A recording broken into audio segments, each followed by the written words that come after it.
Hello everybody, thank you for joining us for today's video.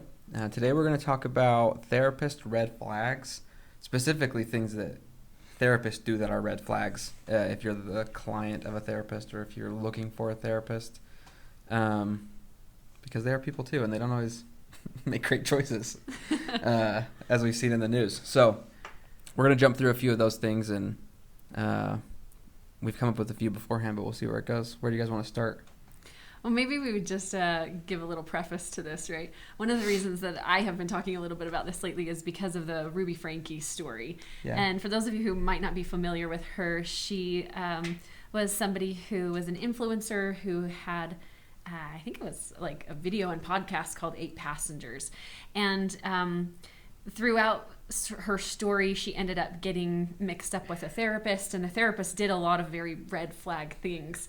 And Ruby Franke didn't necessarily catch these things. I don't know exactly all what happened between the two of them, but there were a lot of red flags that came up that should have indicated to her or to anybody else that this therapist was somebody who was not practicing ethically and within the bounds of her license, and would be things that if you encountered in a therapist, you should run, right? Run the other way. And they're both in prison now. Yes, they're both in prison now. I would be one of those people that are unfamiliar with the case. Well, if you get a chance, go back and watch it. There's a 2020 on it. It's really super interesting.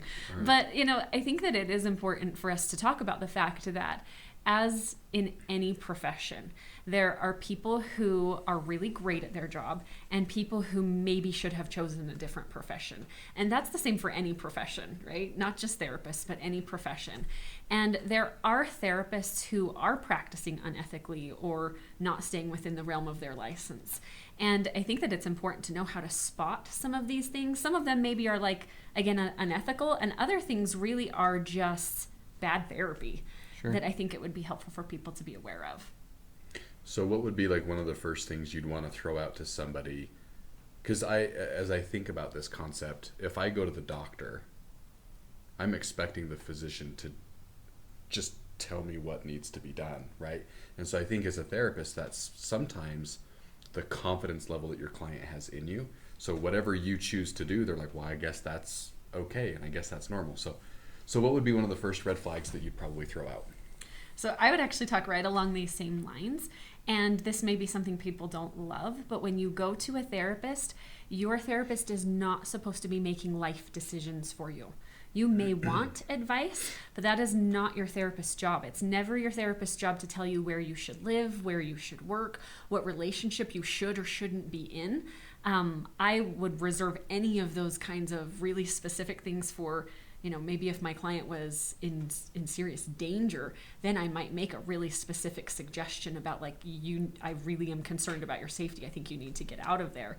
But aside from that, I'm never going to be telling somebody where they should live or work because I can't make somebody's life decisions for them.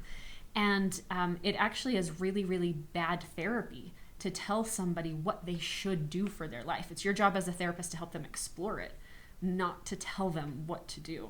Do you guys encounter this? Maybe people come in and they want you to tell them what decision they should make. Yeah, I can think of a few specific situations off the top of my head, but I think it happens a lot where people ask, what should I do about XYZ, right? Whether it's relationships or work or whatever. And I don't know, I find a lot of comfort in the fact that I'm not supposed to give advice because it kind of feels like a cop-out for me sometimes to be like, I don't give advice. I was like, but I think it, like Josh was saying, I think people show up with a certain level of confidence that you know what to do. But your job as a therapist is not give the advice, right? It's to explore why would you choose this option or this option, right? I think you can help people do some problem solving and do some pros and cons and explore things more in depth, as well as teach coping skills or problem solving skills or things like that. But all the decision making is off my hands. Yeah, I would say that that's probably been my experience.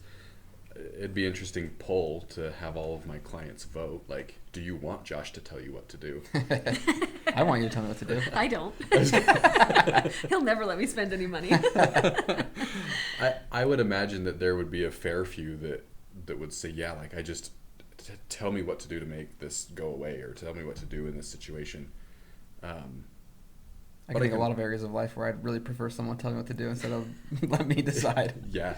So I'd say, yeah, that's probably an area that we see, or I see. Right. If we told them what decision to make, it would be based on our values and our beliefs and our wants and dreams for the future, not for theirs. So I think this is one of the biggest reasons why it would be such a red flag for a therapist to give you some kind of decision on a platter like that, right? Can you imagine a bunch of Joshes running around? Gosh, we'd be in trouble. We'd be in such a peaceful place, and everyone would be jacked. It would be peaceful or jacked. All right, give us another one. What's another red flag? How about your therapist dumping their problems on you? Yeah, I think this is a really big red flag. Therapists sometimes do use self-disclosure, like they might tell you a few things about something they've been through or their life, but it should solely be for the reason of helping the client, whether that's like normalizing what they've been through or helping them to feel like they're not alone or helping them to understand how a specific skill has worked or something like that. But it should never be that you feel like you're reversing roles and that you're giving the therapist solutions to their problem or that they're looking to you to solve anything for them. Yeah. This one is very interesting for me personally because in EMDR, which is a specific type of therapy, one of the things that I was trained to do was to ask clients at the end of session, what's the take-home message? And I actually thought that was a really novel concept. Between this interaction that we have, what do you take from it? And so I've tried to implement that in my own life. What can I take and what can I learn from my clients as they go?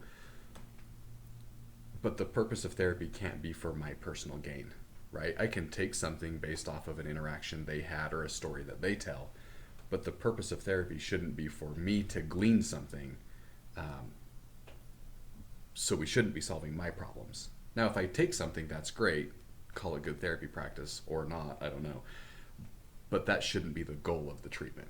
The goal of the treatment should be focus on the client, right? Yeah. Always. What's the purpose for my therapist sharing this thing? Because I think I use a lot of self-disclosure, a lot of stories from like my life of things I've either successfully navigated or like you said, like normalizing. Someone comes in and like, oh, me and my wife are fighting about this. Me and my wife fight about that. Or, right, whatever, right? Right. But the second your therapist ever turns that on you and is like, well, what do you think I should do? Or what do you think about this situation in my life or whatever? I'd be a little bit wary. Right. The therapy should always be about you. It should never become about the therapist, solving the therapist's problems, anything like that. Yeah, and I think that turns back to what we talked about in our last video or a couple of videos ago about your therapist being your friend. Right, this is a very one-sided relationship in that way. You come to therapy and you're paying for a specific service. Your therapist is not paying you to give them advice. Right. So let me piggyback on that for maybe the next red flag to pay attention to would be, what is the relationship like with the therapist beyond the door of the therapist's office? So one of the red flags would be, we're not friends, right? And that feels like harsh to say, right? Yeah. But what should a healthy therapist-client relationship look like outside of the therapy office? Yeah, I would say the same thing. We're not friends, right? No matter how much we like our clients, we can't be friends with them outside of therapy because, again, it's not a two-sided relationship. It doesn't work that way. So. Yeah. Well, yeah, and I was going to say the same thing. I think there's got to be, as a therapist, like your therapist should have really good boundaries with you. Like I have my therapist, my clients have a phone number to contact me outside of when they're here in session, and I'm okay with that. But I let them know, hey, look, if it's between these hours and these hours, I'll respond to you pretty quick. But outside of that, like, give me till the next day. Sometimes I have clients who like send me memes or whatever, and that's fun. But I don't like get into this conversation with them about what's up, what are you doing, because we're not friends, right? But I think that your therapist needs to hold really good boundaries with you and you need to hold really good boundaries with your therapist. There's this concept too that is protected by that protects our licenses, right? You are not allowed to be in a dual relationship with one of your clients, which means you're not friends outside of therapy. You're not an employer and an employee outside of therapy. Business partners, like nothing like that. You cannot have a dual relationship with a client outside of therapy. So if your therapist wants to hang out with you, if your therapist wants to, call you on the weekends, if your therapist, any of these kinds of things. Trade sessions for a haircut or something. Yeah, sessions for a haircut. That's a good example. Yeah. That would be a big no-no, right? Yeah. Because again, that constitutes a dual relationship. That's something that you're not supposed to do, and you would lose your license over that. for good reason. Right.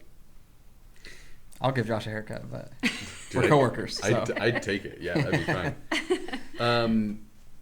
Humor me just a second on, because we all live probably in communities in which we work. What can you expect if you see your therapist in a setting that is not the office or the clinic? Like, what would be an appropriate? I'm curious what you guys do. I always tell my clients that if you see me in public and you want to come say hi, you're totally more than welcome to, but I will never initiate it. Not because I don't want to talk to you, but I wouldn't want to embarrass somebody or put them in a really awkward position to be like, I go say hi to my client and then whoever they're with is like, oh, who's that? Like, my therapist. Like, that'd be weird. But if they want to approach me, I'm okay with that. Yeah.